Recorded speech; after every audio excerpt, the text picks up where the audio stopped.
I wasted my college years, at least from other people's standards, that is. See, this is what other people thought my college years would look like.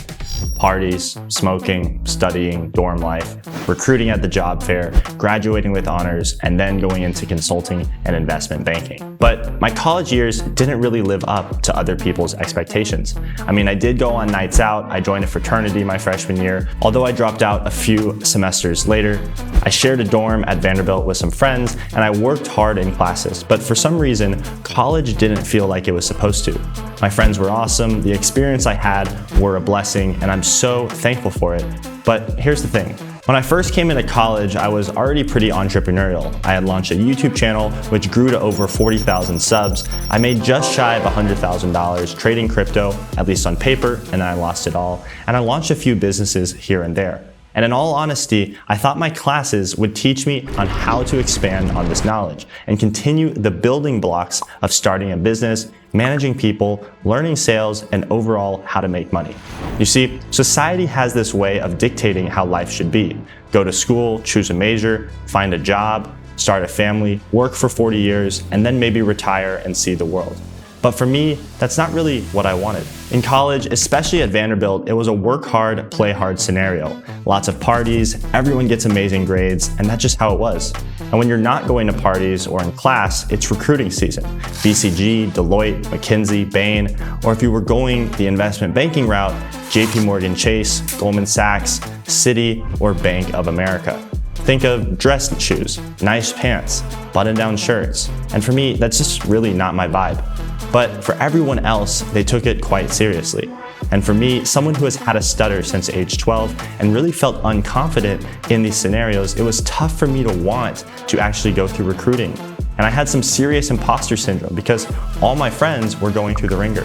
Kekoa, do you want to code to the job fair? Kekoa, do you want to come to this consulting dinner? And for me, it was hard saying no. It was hard not being open to sharing the real reason why I didn't want to go to those job fairs. I would tell all my friends, no, I'm okay. But the real reason is that I was afraid of being judged, afraid of failing. In 2019, my sophomore year, I had a long talk with my parents who were pretty much like, Kekoa, you gotta get a job lined up after college, or if you don't, you're gonna have to figure out a way to make money after you graduate. And for me, the thought of answering to someone else, following someone else's rules, and just being stuck at a job I hated made me sick. My whole life, I was terrible at following rules. If my teachers wanted something done in a particular way, I challenged them on it just because. If my old employers wanted something done in a particular way, I challenged that. See, most of society's rules are set up to control us. We go to school to learn how to be another cog in the machine. But what's not taught is how to have freedom. Because if we had freedom, right, then the 1% at the top wouldn't really be in the same place anymore. So to break the rules and go against the mold, in my sophomore year, I told my parents, along as I promised to myself, that I'd fight back against this system and do whatever it took to make $100,000 coming out of college on my own with my own skill sets. I began researching more about what the 1% do, how they live. And what I realized is that anyone who's made it into that 1% has something called leverage. Leverage meaning that their income is not capped based on their time, and that they're paid based on their value and not the hours that they put in. Take sales, for example. Let's say you sell a $100,000 product and you bring home a 10% commission.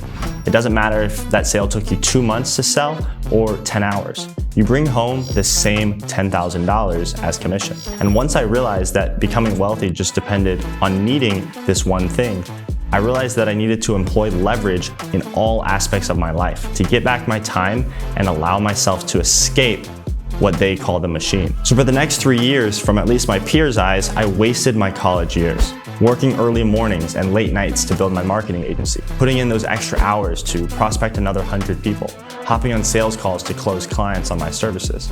My friends would be going out to parties or hanging out after class relaxing, and I was back at my computer working. And for 2 years, I saw little progress. 24 months of just doing the same thing over and over with no results. Except what nobody tells you is that when you're doing the same thing over and over, it does bring you the results. It's just that you may not see the fruits of your labor or your efforts for an extended period of time. Think of a house. the infrastructure, the piping, the wiring for the electricity, and all the other things that go into that house. It might take 6, 12, even 18 or 24 months to see the end result. But without the infrastructure and everything that went into that house for those 18 to 24 months, it would never exist. So think about your skill sets like that. Making money is hard, but it's simple. There's a process to it, and there's a specific infrastructure, i.e. your skills, that are needed to produce it. And for those 24 months of building and developing my skills, it was finally rewarded on January 19th, 2021, when I had my first $15,000 day.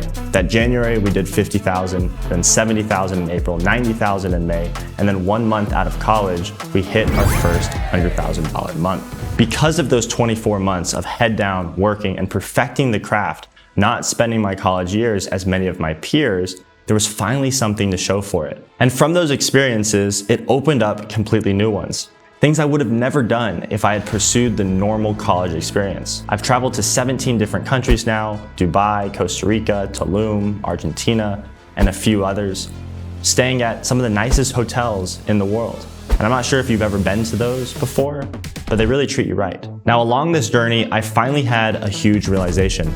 Society has a knack for shutting down the dreamers and the visionaries. My friends all told me to get a normal job. When I started my fitness Instagram page, kids at my fraternity didn't really care for it. People at school talked behind my back.